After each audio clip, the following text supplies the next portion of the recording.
ensuite, j'ai fait tout mon ensemble et je suis arrivée à Roscoff. Alors, pourquoi j'ai choisi Roscoff pour le cadre de vie? Parce que faire cette étude dans une petite ville au bord de la mer, avec pas trop de monde, pour moi, ça me plaisait bien. Et le fait de devoir partir à l'étranger, c'était vraiment quelque chose que je voulais faire.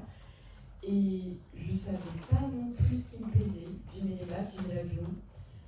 Ça me paraissait être le bon compromis. Donc, voilà pourquoi j'ai choisi Roscoff. J'espérais ne pas trop me fermer de porte comme ça. Et finalement, c'était une vraie aventure. Je pense qu'on peut tous dire qu'on s'est bien entendu. On apprend beaucoup sur soi. Moi, j'ai appris que je ne tenais pas trop l'alcool. Qu'un scorpion pouvait ressembler à un crustacé ou un mini-scorpion, si vous comprenez. Ne vous inquiétez pas, on n'est pas tout seul à ne pas y voir du vivant. Moi, les cours à Roscoff, c'était pas forcément ma tasse de thé, on va dire. Genre, pour certains, je travaillais, ça payait pas forcément. Pour d'autres, c'était aussi un peu l'abandon. L'OFA et les mots du choix stratégiques dans les révisions. Donc les rattrapages me connaissent. Et surtout quand on fait les deux majors à côté. J'ai aussi découvert vraiment les maths. Du coup, j'étais dans la module où il y avait et les maths et bio. Encore les maths au lycée, j'aimais beaucoup ça. Puis après, j'ai découvert les maths à l'université. Et vraiment, non. Ça l'a pas fait. Mais bon, j'ai quand même pu partir à Montréal, où à Montréal, j'ai pu choisir des cours que j'aimais un peu plus. Donc, plus vers les biostats, les neurosciences ou le biomédical. Enfin, vraiment, l'humain me plaisait beaucoup plus. Montréal, c'est cool, surtout quand on part avec ses potes de Roscoff. Donc, on était une petite dizaine. On a vécu des nuits blanches à la bibliothèque, parfois, avec Hugo et Louise, parce que la dernière minute, ça nous connaît. Vraiment cool. Toute une année là-bas, on a connu des moins 40 ou des 35 degrés, mais on est ressortis vivants. Et par contre, c'est la fin de la licence, donc il faut réfléchir à ce qu'on veut faire. J'ai postulé à des masters plutôt biostat et à une école d'ingénieurs que j'avais vue même avant d'arriver à Roscoff, qui est l'École nationale supérieure de politique. Donc beaucoup de grands mots pour pas grand-chose. En fait, on essaye d'avoir un peu un mix de sciences humaines et de sciences plus de l'ingénieur, tout ce qui est informatique, télécommunication, pour concevoir des applications, des outils ou des systèmes, plus j'ai le mot encore, qui soient adaptés à l'utilisateur. Mais pour le faire adapter à l'utilisateur, il faut le comprendre comment fonctionne le derrière.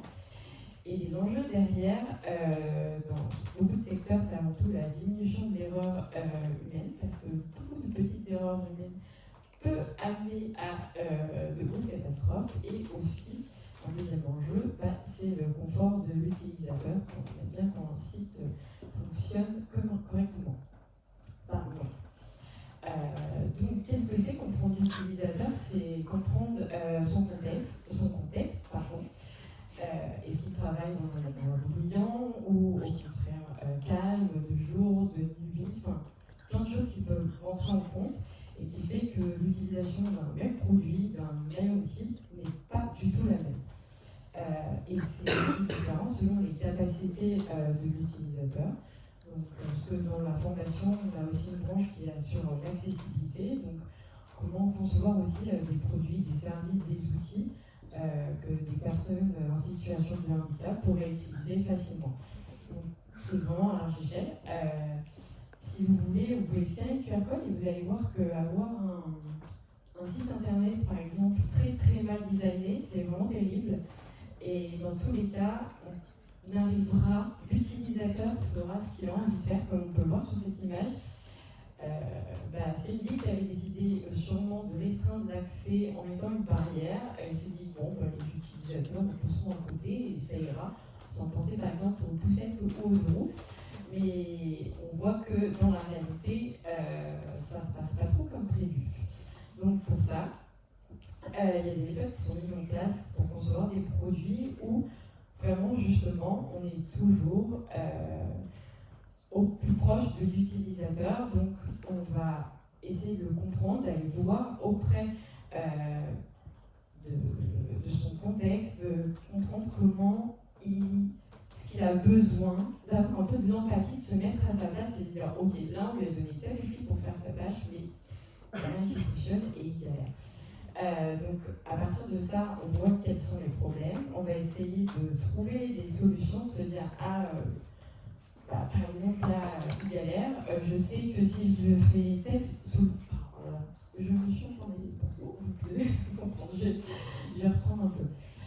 Si on prend des services comme des applications sur les portables qui parfois bref,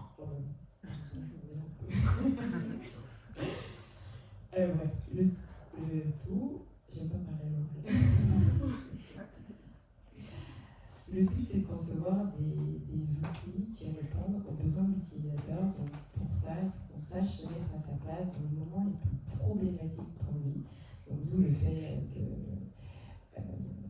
d'être au plus proche. Ensuite, de concevoir l'idée et faire ensuite se dire ok, c'est ce problème que je vais résoudre et je vais créer un prototype, une maquette de l'application et me dire je vais le faire ensuite tester aux utilisateurs pour savoir si vraiment j'ai solutionné son problème.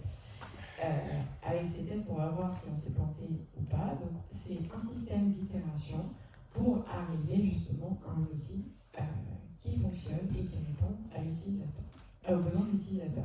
Donc, du coup, pour ça, pendant les études, j'ai fait des cours d'interface machine, des sciences humaines, donc un peu de psychologie, de linguistique, d'ergonomie, d'informatique, donc tout ce qui est développement web, mobile, peu d'IA. J'ai travaillé sur quelques projets, alors sur le papier comme ça a l'air sympa, mais bon, ça reste des projets étudiants, donc ça va pas plus loin, comme développer des sites web pour organiser ses vacances, ou des petites applications mobiles. Donc là, l'idée, on part vraiment d'un problème, on fait des maquettes, on le conçoit, et ensuite on le développe, en suivant ce que je vais tenter de vous expliquer juste avant, cette méthode-ci. J'ai fait ensuite 3 stages, parce que l'école d'ingénieur est en 3 ans. Le premier, c'était à la suite d'un projet étudiant où on devait mettre en état un simulateur d'A320 dans lequel on voulait faire des tests sur les protocoles. Donc le tout, c'était de créer, de refaire les mêmes interactions avec une salle de contrôle pour ensuite faire amener des pilotes d'avion et par exemple tester comment l'usage d'une tablette peut aider ou ne pas aider quand il est en vol.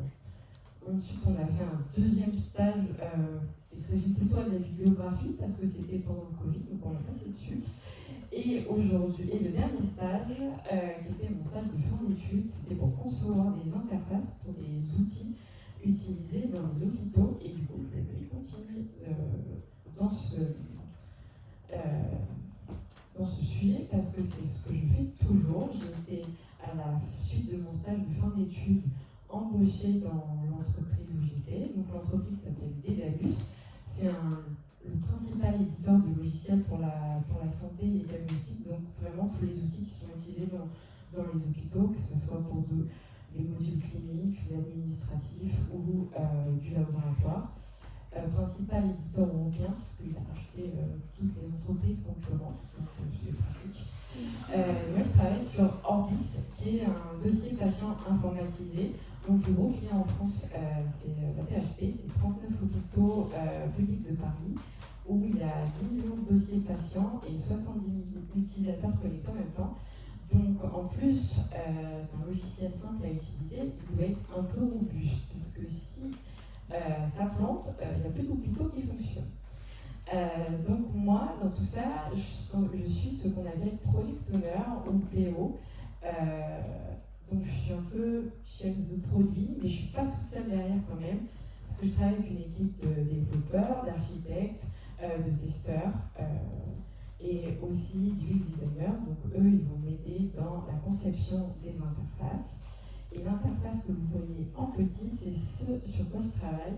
Donc c'est ce qu'on appelle la vue d'unité. C'est un outil pour afficher les patients en service à l'hôpital, donc les patients dans le service d'urgence ou de réanimation ou de consultation.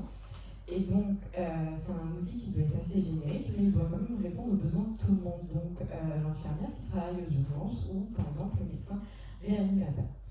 Donc, pour essayer de faire le meilleur produit possible, on essaye d'aller dans les hôpitaux, passer 2 heures, 3 heures, juste suivre les utilisateurs et voir comment ils galèrent sur notre outil. Parce que c'est un outil qui a 30 ans, donc les technologies n'étaient pas les mêmes. Donc c'est pas très pratique. Donc voir où il galère, ça veut dire qu'il y a potentiellement des choses à améliorer. Donc on va aussi parler avec des utilisateurs experts qui eux connaissent très bien le produit et les problèmes, et ça va beaucoup nous aider parce qu'on ne peut pas se permettre de parler au quotidien avec des infirmières ou des médecins parce qu'ils ont beaucoup de choses à faire. Du coup, ça, c'est un peu la répartition de mon temps. Donc, on peut voir que je ne passe pas autant de temps que je voudrais auprès des utilisateurs finaux, mais que sinon, je suis plutôt dans la conception des maquettes, la spécification, de dire, voilà, pour prescrire un médicament, le médecin devra passer par là, faire telle et telle étape, et tout ça optimisé, bien sûr, pour lui faciliter la tâche et ne pas perdre de temps. Donc voilà ce que je fais, c'est mon parcours et je pense que j'ai fini.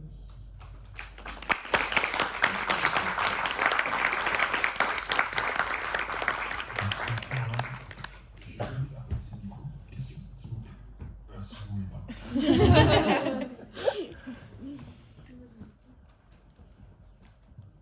Qu'est-ce qui t'a donné l'idée de faire le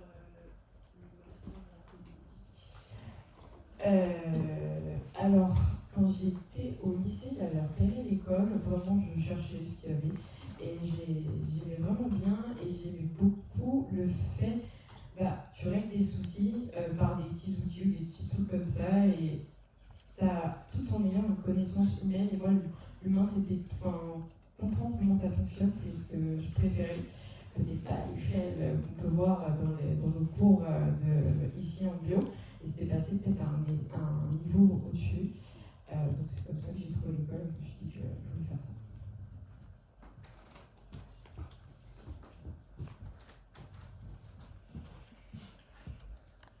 Tu dis que tu as des cours de linguistique en master ? C'est pas vraiment linguistique. Voilà. C'était en première année.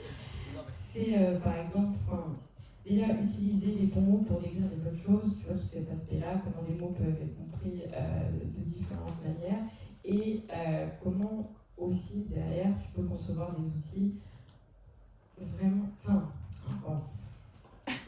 Ouais, c'était vraiment le petit cours qu'on a peut-être juste 5 heures dans notre juste pour vous donner les premières notions, de voir comment c'est important et être compris différemment selon les contextes. Pardon pour la question.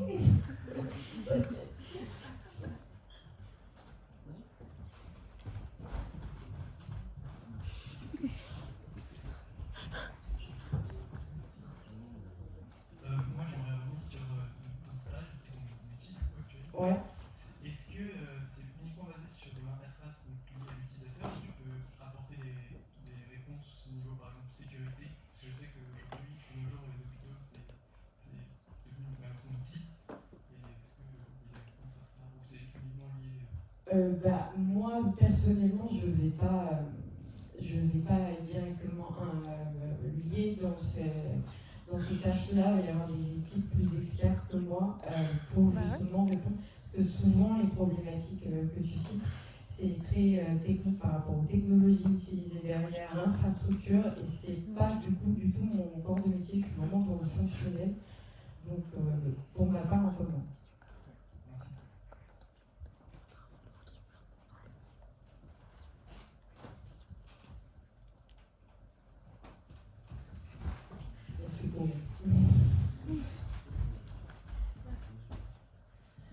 Du coup, je voulais demander combien les stages que tu as fait, c'est ce qui t'a mené vers ton métier, ou aussi tes camarades. Est-ce qu'il y a beaucoup de gens qui, après, travaillent exactement dans la même entreprise où ils ont fait leur stage?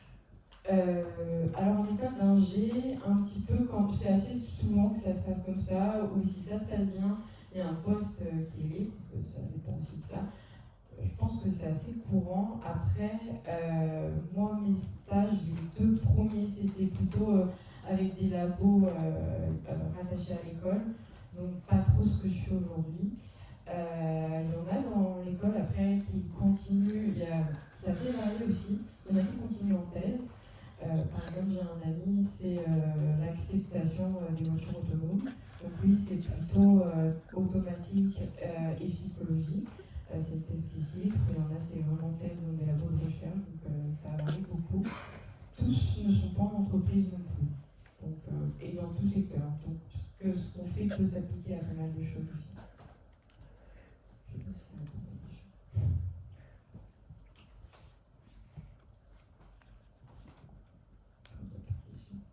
question. Merci beaucoup.